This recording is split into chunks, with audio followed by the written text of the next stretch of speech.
Hey everyone, आप सभी का स्वागत है हमारे यूट्यूब चैनल में। तो जैसा कि हमने लास्ट एपिसोड में देखा था, एकेडमी की जो डीन होती है उसका सेक्रेटरी यहाँ जेन से मिलने आता है और वो उसे हाँफते हुए बताता है कि एक बहुत बड़ी घटना घट चुकी है। आपको जल्द से जल्द प्रेसिडेंट के ऑफिस में पहुंचना होगा क्योंकि मिस्टर लूशन, जिसके बेटे को अभी अभी अपने ड्रैगन क्लास से निकाला है, उसने डीन के ऑफिस को पूरी तरह से सर पे उठा लिया है और आप पे ये आरोप लगाया है कि आपने ही यहाँ पे अलॉट किया है मोजी को उनके बेटे हाओचेन को मारने के लिए। और इसी मामले को एक्सप्लेन करने के लिए वाइस प्रेसिडेंट ने आपको ऑफिस में बुलाया है।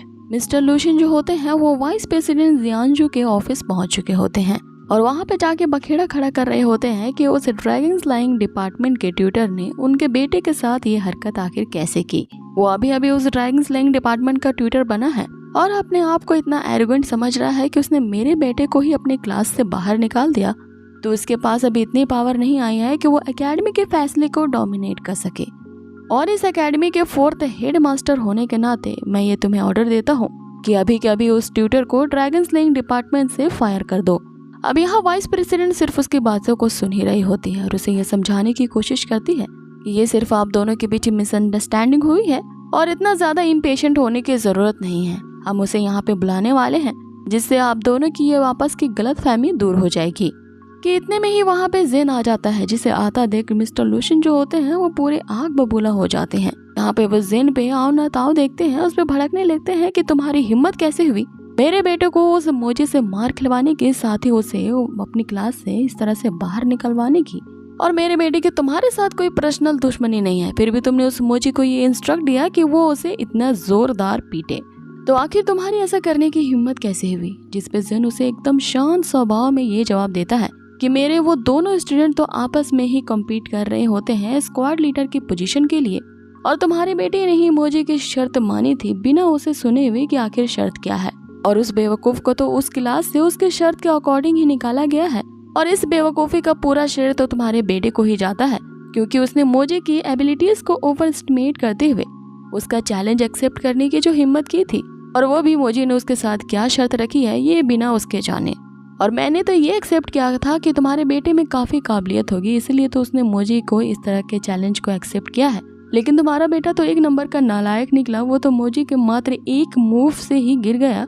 अब इन सभी बातों पे मिस्टर लोशन को बिल्कुल विश्वास नहीं होता। वो उससे कहते हैं कि तुम अपनी ये बकवास बंद करो, जिसपे जेन उसे जवाब देता है कि अगर मेरी बातों पे तुम्हें विश्वास नहीं है तो तुम मॉनिटरिंग कैमरे में सारी हकीकत देख सकते हो, इसीलिए तुम्हारे साथ यहाँ पे अन्याय हुआ है। इस बात का ढिंढोरा ऑफिस में आकर के चीखना चिल्लाना बंद करो, और अगर तुम्हें अपने बेटे की पिटाई पे इतना ही गुस्सा आ रहा है तो तुम अपना ये मामला मोजी से जाकर के सेटल कर लो। उसके साथ फाइटिंग करके तुम अपने स्कोर को सेटल कर सकते हो, साथ ही तुम्हारे जो बदले लेने की भावना है वो भी खत्म हो जाएगी। आगे वो उस पे ये तंज कसता है कि वैसे भी तुम इस एकेडमी के 4th हेड मास्टर्स में से एक हो, तो तुम्हारे लिए उस छोटी सी लड़की से बदला लेना कोई बड़ी बात नहीं होगी। और अगर तुमसे ये भी नहीं होता तो मैं यहीं इस ऑफिस में मोजी को यहाँ बुला लेता हूँ ताकि अपनी मर्जी के मुताबिक तुम उसे पनिश कर सको वाइस प्रेसिडेंट के सामने, या तो फिर तुम चाहो तो उसे इस पूरी एकेडमी से भी फायर कर सकते हो। लेकिन ये फिर एकेडमी का ही घाटा होगा क्योंकि यहाँ की एक जीनियस स्टूडेंट निकाली जाएगी। अब यहाँ पे जो वाइस प्रेसिडेंट जियांजू होती है वो इन सभी बातों को सुन के यहाँ पे जेन का ही साथ देती है और वो कहती है कि मोजी को हम अभी इस एकेडमी से नहीं निकाल सकते क्योंकि अपने वो स्पेशल पीरियड के दौरान यहाँ पे रह रही है, इसीलिए उसको इस पूरी एकेडमी से हटाया नहीं जा सकता। जिसमें मिस्टर लोशन फिर से भड़कते हुए उन दोनों से कहते हैं कि मैं समझ गया हूँ तुम लोग आपस में मिले हुए हो, लेकिन याद रखना कि मैं शांत बैठने वाला नहीं हूँ। इस मामले को सुलझाना बाकी है और मैं तुम दोनों को बाद में देख लूंगा। ऐसी धमकी देते हुए वे वहाँ से चले जाते हैं। तभी हम वाइस प्रेसिडेंट को देखते हैं जो कि राहत की सांस लेती है। आगे जेन उससे पूछता है कि मिस्टर लोशन की इस तरह की हरकतें तो दिन ब दिन बढ़ती ही जा रही हैं, तो आखिर कब तक तुम इसकी हरकतों को सहती रहोगी? जिसपे जियांजू से बताती है कि मुझे बस एयर एंड असेसमेंट का इंतजार है, जैसे ही सारी क्लास के रिजल्ट सामने आ जाएंगे और तुमने जो वादा किया है कि तुम अपनी क्लास के स्टैंडर्ड को मीट अप कर पाओगे, तभी तुम्हारी क्लास इस एकेडमी में रह पाएगी और मिस्टर लूजन को एक करारा जवाब मिलेगा।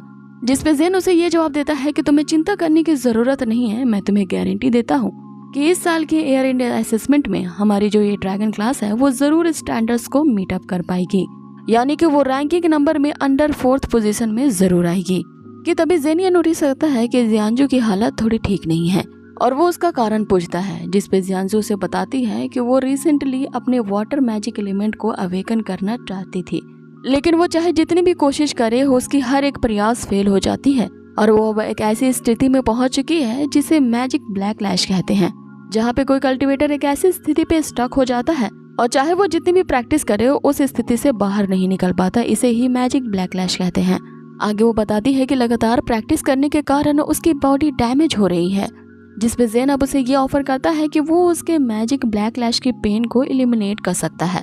अब ज़ेन के ऐसा करते ही उसे ये पता चलता है कि जियांजू की बॉडी में फायर मैजिक एलिमेंट बहुत ज़्यादा पावरफुल है और यही कारण है कि इसके बॉडी में जितना ज़्यादा फायर एलिमेंट पावरफुल है उतना ही ज़्यादा वाटर मैजिक एलिमेंट को अवेकन कर पाना यहाँ जियांजू के लिए हार्डर होता जा रहा है।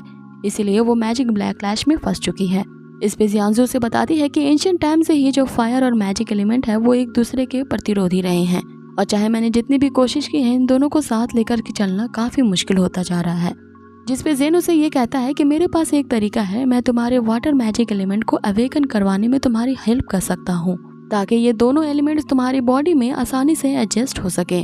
लेकिन सबसे पहले उसे मैजिक ब्लैकलैश की कंडीशन को उसके बॉडी में से हटाना होगा। इसके लिए वो सबसे पहले जियांजू को सोफे पे लेटने के लिए कहता है। ये सुनते ही जियांजू घबरा जाती है और उसे कुछ और ही नजर से देखने लगती है, जिसपे ज़ेन उसे ये कहता है कि हम दोनों एक दूसरे को अब काफी अच्छे तरीके से जानते हैं, फिर भी तुम मुझ पे शक कर रही हो और मेरे कैरेक्टर पे शक कर रही हो और मुझे किसी किस्म का प्ले बॉय समझ रही हो जो तुम्हारे साथ यहाँ फायदा उठाने की कोशिश करेगा। जिसपे जियांजू अब शर्मिंदा होते हुए वहाँ पे लेट जाती है और आगे ज़ेन अपनी प्रक्रिया शुरू करता है, लेकिन ये जियांजू के लिए काफी ज्यादा पेनफुल होता है। आगे यहाँ सीन कट होता है और हम उन दोनों को एक साथ ही ऑफिस से बाहर निकलते देखते हैं, जहाँ पे जियांजू उसकी मदद करने के लिए ज़ेन को थैंक्स कह रही होती है। अब इस पे ज़ेन भी उससे फ्लर्ट करने के लिए पीछे नहीं हटता। वो उससे कहता है कि तुम्हारी मदद करना तो मुझे काफी ज्यादा पसंद है। कि तभी हम देखते हैं कि एक शानदार सी कार में वहाँ पे मिंग अबेयर होता है। उसके हाथों में एक फूलों का गुलदस्ता होता है जो फिर से यहाँ पे जियांजू के पीछे पड़ चुका था, ये कहते हुए कि आज तो मेरा बर्थडे है इसीलिए मुझे इनकार मत करो और आज मेरे साथ एक डिनर डेट पे चलो। अब ये चिपको तो एक नंबर का प्ले बॉय होता है जिसकी असलियत जियांजू यहाँ पे जानते थे, इसलिए वो उसे साफ इनकार कर देती है। लेकिन वो एक नंबर का ठरकी ये कहते हुए नहीं थकता कि ये उसकी आखिरी विश है और आज उसके बर्थडे के दिन तो उसकी विश पूरी होनी चाहिए। इसलिए वो लगातार उसे अपने साथ अपना बर्थडे सेलिब्रेट करने के लिए चलने को कह रहा था। अब ज़ेन उसकी इस हरकत पे पूरी तरह से बिगड़ जाता है और वो उससे कहता है कि जियांजू के साथ आज हमारी डिनर डेट है, इसलिए ये आज रात फ्री नहीं है तो तुम्हारे बर्थडे को वो सेलिब्रेट नहीं कर सकती। आगे ज़ेन उसे कहता है कि लेकिन आज तुम्हारा जब बर्थडे है तो क्यों ना मैं तुम्हें एक स्पेशल गिफ्ट दे दूं जिसे तुम अपनी जिंदगी भर याद करोगे। अब आगे ज़ेन उसे इस तरह से घूरता है जैसे मानो उसे खा ही जाएगा और फिर हम यहाँ पे रोज के रियल रूप को देखते हैं जो कि उसके ड्रैगन की एक झलक होती है, जिसे देख करके वो मिंग तो पूरी तरह से घबरा जाता है। लेकिन अब आगे आने वाली थी उसी ड्रैगन से मिलने वाली एक जोरदार प्रहार। अब आगे एक ही बार के थंडर अटैक से हम उस मिंग को नीचे गिरता हुआ देखते हैं। अब सीधा वो अपनी कार पे ही जाके गिरता है जिसके कारण वहाँ पे एक जोरदार ब्लास्ट होता है। अब आगे जियांजू और रेन को रोकने की कोशिश कर रही होती है जिसपे ज़ेन उसे कहता है ये उन दोनों के बीच की आपस की बात है, इसलिए इन सारे मामलों को तुम मुझ पे ही छोड़ दो। अब इधर हम दूसरी तरफ मिंग को भी देखते हैं जो कि अपनी स्मार्ट वॉच को एक्टिवेट करता है और उसके एक्टिवेट होते ही अब आगे वो भी ज़ेन से फाइट करने के लिए पूरी तरह से तैयार था। लेकिन जैसे ही वो ज़ेन पे अटैक करने वाला होता है ज़ेन उस पे एक जोरदार प्रहार करता है जिससे वो अपने सूट समेत ही नीचे गिर जाता है, जिसके कारण वो काफी ज्यादा हर्ट हो जाता है। लेकिन फिर भी एक बार फिर से उठ खड़ा होता है और अब यहाँ पे अपनी पूरी शक्तियों को वो एक्यूमुलेट करके इकट्ठा कर लेता है जैसे कि वो आज ज़ेन को मार ही डालेगा। लेकिन इससे पहले कि हम इन दोनों के बीच इस धमाकेदार फाइट को आगे देख पाते यहीं पे एपिसोड खत्म कर दिया जाता है। सो गाइज आप लोगों को ये आज का एपिसोड कैसा लगा मुझे कमेंट बॉक्स में ज़रूर बताएं और हाँ अगर वीडियो ज़रा से भी अच्छी लगी हो ना तो प्लीज़ इसे लाइक करना ना भूलें, क्योंकि आपकी लाइक्स ही हैं जो हमारी मोटिवेशन का सोर्स है। बहुत ही जल्द इसके नेक्स्ट एपिसोड्स पे मिले।